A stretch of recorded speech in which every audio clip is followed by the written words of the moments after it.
primeiro fato que podemos observar no que diz respeito às ações humanas é que apenas indivíduos podem tomá-las, já que apenas indivíduos têm propósitos e podem agir de modo a tentar atingi-los.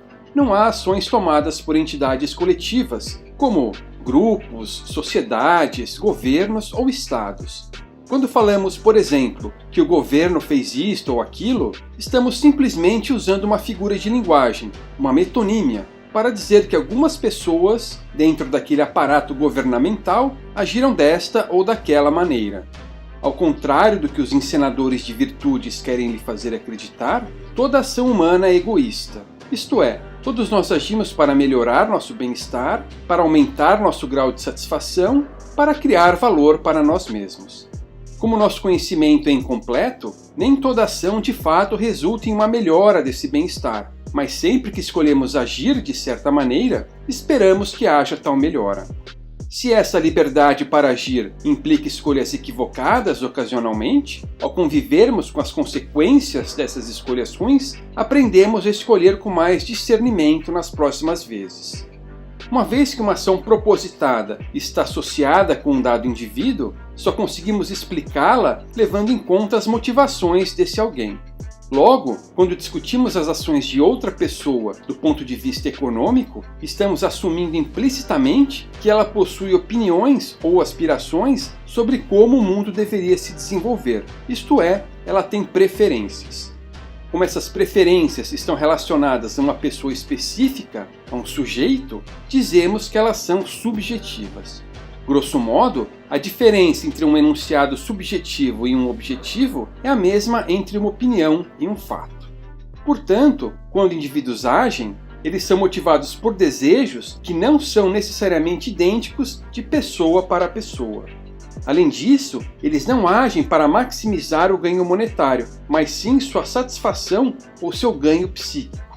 Tal ganho psíquico pode incluir todos os tipos de valores, inclusive a preocupação com questões ambientais, nenhum dos quais é mais ou menos arbitrário do que outro.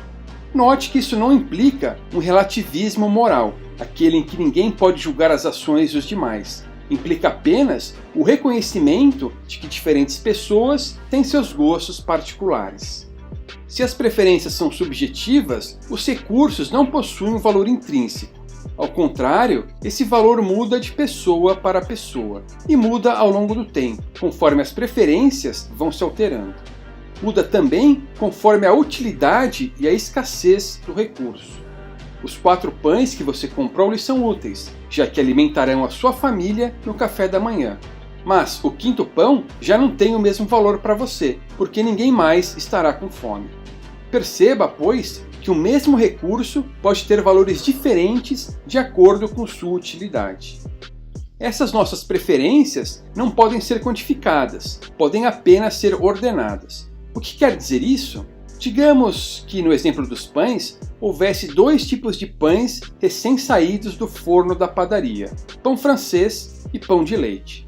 O fato de você ter escolhido o pão francês indica apenas que, entre aqueles 2 produtos, naquele momento, você colocou o pão francês na frente do pão de leite. Não seria possível calcular o quão maior era a sua preferência pelo primeiro em relação ao segundo. Não seria possível dizer que sua preferência pelo pão francês era, digamos, 2 vezes maior do que pelo pão de leite. Logo, tudo que podemos concluir é que, naquele momento, a sua preferência era pelo pão francês. Outra pessoa, ou até mesmo você no dia seguinte, poderia preferir o pão de leite. A escala de valores de alguém está sempre sujeita a mudanças, não podendo ser conhecida a priori. Apenas com o seu ato de comprar os 4 pãezinhos é que descobrimos ali a sua preferência. Ora, se as preferências são subjetivas e não podem sequer ser quantificadas, não há como combinar preferências de diferentes pessoas em uma preferência social. O que podemos fazer, porém, é olhar para a estrutura de preços do mercado.